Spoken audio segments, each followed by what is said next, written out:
kind of get the sense as I'm talking to you that you're not completely bemused. There's something in you that's come alive, but you're going to forget, I bet. And I am, I know. I'm going to forget again. But because I know it is so accessible, I don't forget for that. I don't forget for as long as I did, before, because I'm not going to make all the mistakes I've always made before, because I found out for myself that they're dead ends. It's not going to be like that. That doesn't work. That doesn't work. That doesn't work. But for me, but this works. So whatever works means, I think it means aliveness. I think it means aliveness.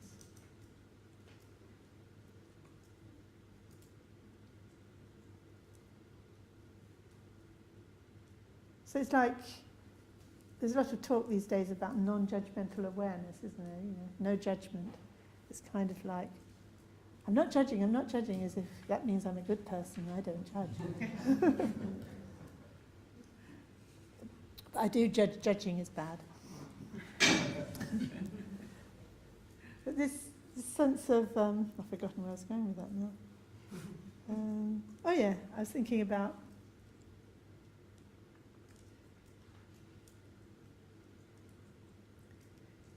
it can be quite heavy, this idea of not judging, can't it? You're not allowed to think anything because it's judging. And actually, that can become quite dull and quite heavy. So that, and I'm not sure it's quite right, because we use judging in two different ways, don't we? We use judging for being very heavy, holding a view about something in a very solid way. We actually hold a strong opinion about something and we won't change it. That's one way of judging, and I think that's the judging that's kind of,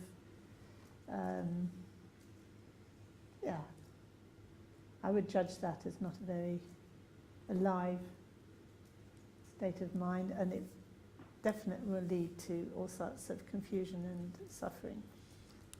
And then there's judging where we judge for ourselves. We can tell for ourselves.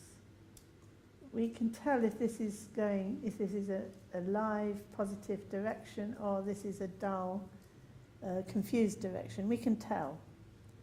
So we can judge for ourselves. We don't need someone to tell us this is working or not working, because we can tell. So from that point of view, that ability to judge for ourselves is absolutely vital. So I'm not sure non-judgmental awareness is quite the right word if it means you're not going to even judge whether this is working or not, or you're not going to judge whether this is alive or not, or whether it's wholesome or not. That kind of judgment needs to be really awake and on the job, as it were, sort of on duty, and kind of that's your smriti, that's your mindfulness.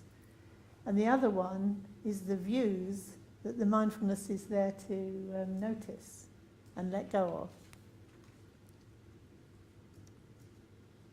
I think that had something to do with things working or not. That you can judge. There's a sense in which, yes, whatever comes up can be the meditation, but you can tell if it's not the meditation, that you've actually dulled out on it, or it's actually become heavy.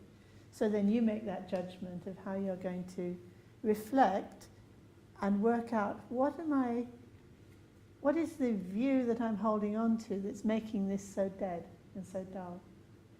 And that really becomes more important then than your preconceived idea of meditation. What's more important is to find out what is the view I'm holding that's just killing it, making it so dead and so dull. And sometimes it means you have to get up from the meditation that you've been doing in a kind of heavy, perhaps dutiful way, or kind of despairing way, and find within yourself, where is that alive part that can tell that this is working or it's not? And you may be able to tell very well that when you go out into nature, when you look up into the sky, when you start playing with children, something comes alive. And you can tell, and you know that. So that's what you need to use as the touchstone for your meditation. That alive quality, something dulls it out when you sit to meditate, perhaps. So keep the meditation very short and catch the moment when it dulls out, and you might catch what it is that what you're holding on to as a view that is actually killing the spontaneity of the meditation.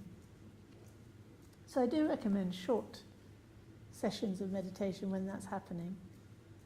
But on the other hand, you may find, what I find, that sitting for a long time in meditation, the meditation becomes brighter and more alive and more relaxed, greater sense of significance the longer I sit. So that would suggest it's a good thing to sit for a long time. That's presumably why the great yogins of the past sat for a very long time, because they were getting that kind of sense that this was the right direction, it was coming more alive. So I do recommend you do use your judgment on that. Even though it's true, anything at all can be in your mind for it to be good meditation. There's a kind of irony there, isn't there? So you don't have to think, oh, because I'm dull, or because I've got lots of thoughts, or because I've got a lot of emotion, there's no point in sitting meditating here, I'm not meditating. If actually by sitting a long time that all starts to settle down and to become, I don't know, kind of, I hesitate to say interesting, because that could just be thinking. But there's your real sense of aliveness in it, aliveness in what you're doing. Then there's no need to judge the meditation as good or bad. Whatever's coming up, you're using it in the meditation, so it's great. So it should be. Especially strong emotions.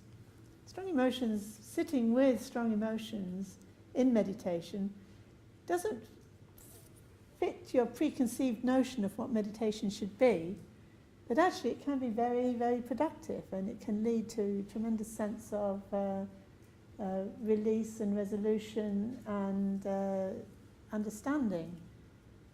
But you have to judge for yourself how much to sit there with it before you realise, actually, I'd be better off just to go for a walk. You know, I'd be better off going and sit by the sea and look at, to let my mind, let it come alive, really. Find a way myself that it comes alive. And then perhaps, when that's all settled down, go back to the formal meditation session and find that actually now is a really good time, because you can feel the aliveness in the practice as you sit. So these are quite heretical views, really, aren't they? You know, when you think about the great practitioners sitting, determinedly for, from dawn to midnight, sitting in meditation and for days on end, years on end. That must be the way. That looks really tough, and that must be the way. And I'm sure, for those for whom it worked, it was the way. But as Khenpo Rinpoche once said, the ones for whom it doesn't work don't go down in history. And also he said, and there's far more of those than there are of the ones that succeed. There's many a failed yogin in the caves in Tibet. Many more who failed than those who succeeded, which I didn't think was very great news, but was perhaps important news. Because I think many of us nurse this idea that somehow if I could give up this life and go and meditate in a cave in Tibet, it would be different, but it wouldn't. It doesn't work like magic, but sometimes the great yogins, that is the best way they can get the peace they need and, get to really develop. But they've already got to the stage where they know that's going to work for them, or their teacher knows it's going to work for them. So it's not a kind of a sure sign of accomplishment that you can stay in a cave in the Himalayas for a long time. There has to be more signs than that.